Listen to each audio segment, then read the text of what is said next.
ಎಲ್ರಿಗೂ ನಮಸ್ಕಾರ. ಎಣಬೆ ಕೃಷಿಗೆ ಮೊದಲಿಗೆ ಹುಲ್ಲನ್ನು ಕಟ್ ಮಾಡ್ಕೋಬೇಕು. ಹುಲ್ಲು ಕವರ್ ಒಳಗೆ ಹಿಡ್ಸಂಗೆ ಕಟ್ ಮಾಡ್ಕೋಬೇಕು. ಹುಲ್ಲು 3 ಇಂದ 5 ಇಂಚ್ ಉದ್ದ ಇರಬೇಕು. ಮೊದಲಿಗೆ ಕಟ್ ಮಾಡ್ಕೊಳ್ಳೋಣ. ಹುಲ್ಲು ಇಷ್ಟು ಉದ್ದ ಕಟ್ ಮಾಡ್ಕೊಳ್ಳೋಣ.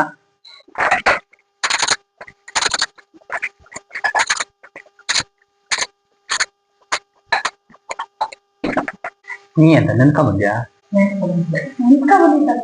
ಮತ್ತೆ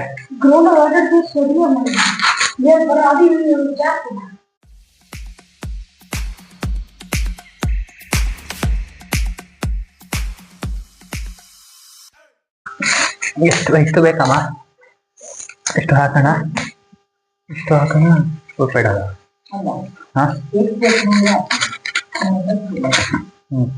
ನನಗೂ ಗೊತ್ತಿಲ್ಲ. ಅದಕ್ಕೆ ಜಾಸ್ತಿ ಅಲ್ಲ, ಅದು ಕವರ್ಗೆ ಹಿಡಿಸಿದಷ್ಟು ಲೇಯರ್ ತರ ಹಾಕ್ಬೇಕು. ಕೆಳಗೆ ಹುಲ್ಲು, ಅದ್ರ ಮೇಲೆ ಬೀಜ, ಮತ್ತೆ ಹುಲ್ಲು, ಮತ್ತೆ ಬೀಜ, ಹಂಗೆ ತಗೊಳ್ಳಿ. ನಾ ಹೇಳ್ದಕ್ಕ ನಾನು ಸೆನ್ಸರ್ ಗೊತ್ತಾಗ್ತದೆ. ನೀವು ಮಾತಾಡ್ತೀವಿ ಎಲ್ಲ ಹಾಕಿ ಹೇಳುತ್ತೆ.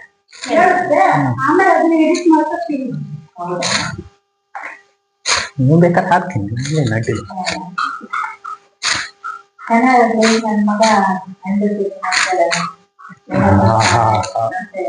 ಕೈ ಕೂತಂತಿದೆ ಈಗ. ತಾಕ್ತು, ಆಕ್ಚುಲಿ ತಾಕ್ತು, ಅದ್ರ ರಕ್ತ ಬರ್ತಿಲ್ಲ. ಗೊತ್ತಿಲ್ಲ.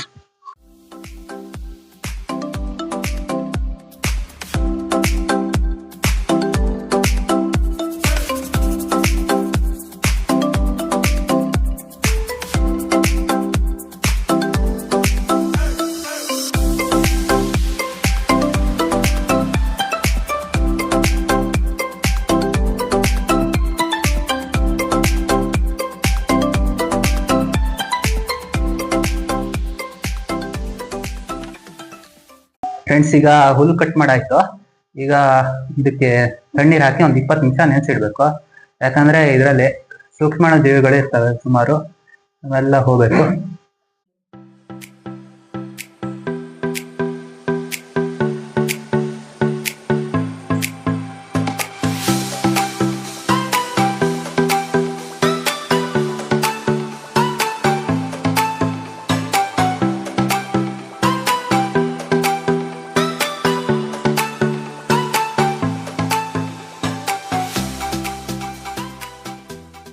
ಫ್ರೆಂಡ್ಸ್, ಈಗ ಹುಲ್ಲನ್ನ ತಣ್ಣೀರಲ್ಲಿ ಹಾಕಿ ನೆನೆಸಿಟ್ಟಿದ್ದೀನಿ. ಈಗ ಬಿಸಿನೀರು ರೆಡಿ ಮಾಡ್ಕೊಂಡು ಅದ್ರಲ್ಲಿ ನೆನ್ಸಕ್ಕೆ ರೆಡಿ ಮಾಡ್ಬೇಕು. ಈಗ ಬಿಸಿನೀರು ರೆಡಿ ಮಾಡ್ಕೊಳ್ಳೋಣ. ಈಗ ಫ್ರೆಂಡ್ಸ್, ಈಗ ನೀರನ್ನು ಬಸ್ತಿಟ್ಕೊಳ್ಳೋಣ. ಇದನ್ನ ಆಮೇಲೆ ಬಿಸಿನೀರಿಗೆ ಹಾಕ್ತಿದ್ದೀನ.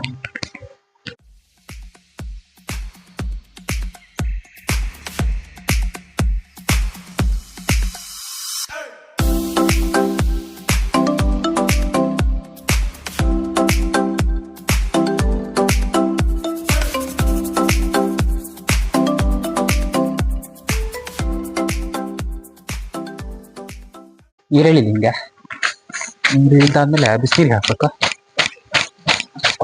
ಒಲೆ ಮೇಲೆ ಬಿಸಿನೀರು ಇಟ್ಟಿದ್ದೀನಿ, ಅದಕ್ಕೆ ಹಾಕ್ಬೇಕು.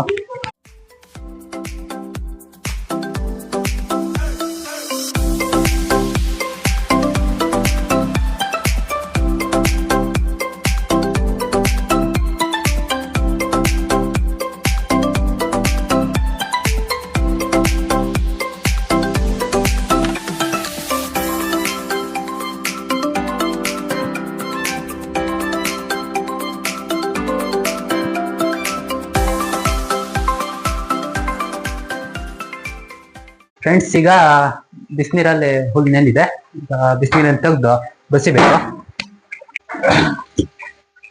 ಸಾಕು ಅನ್ಕೊಂಡಿ.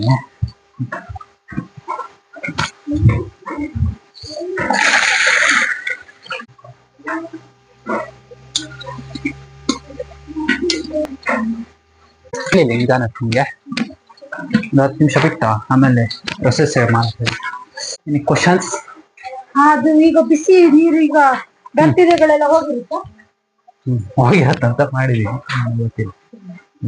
ಅದೆಷ್ಟು ಈಗ ನೀರು ಫುಲ್ ಡ್ರೈ ಆಗಿರ್ಬೇಕಾ ಅಲ್ಲಿ ಹಾಕ್ತಾ? ಇಲ್ಲ ಸ್ವಲ್ಪ ತಣ್ಣಿ ಇರ್ಲಿ, ತಣ್ಣಿ ಇರ್ಬೇಕು. ಓಕೆ. ಅದೇ ಹೇಗ್ ಹಾಕೋದು ಇದು? ಅದೇ ಯಾವ ತರ ಹಾಕೋದು ಅದನ್ನ ಹೇಳ್ತೀನಿ ನೆಕ್ಸ್ಟ್ ಪ್ರೊಸೆಸ್. ಅದು ಒಂದು ಕವರ್ಗೆ ಹಾಕಿ ಅದ್ರ ಮೇಲೆ ಲೇಯರ್ ಹಾಕಿ ಹಾಕ್ಬೇಕು.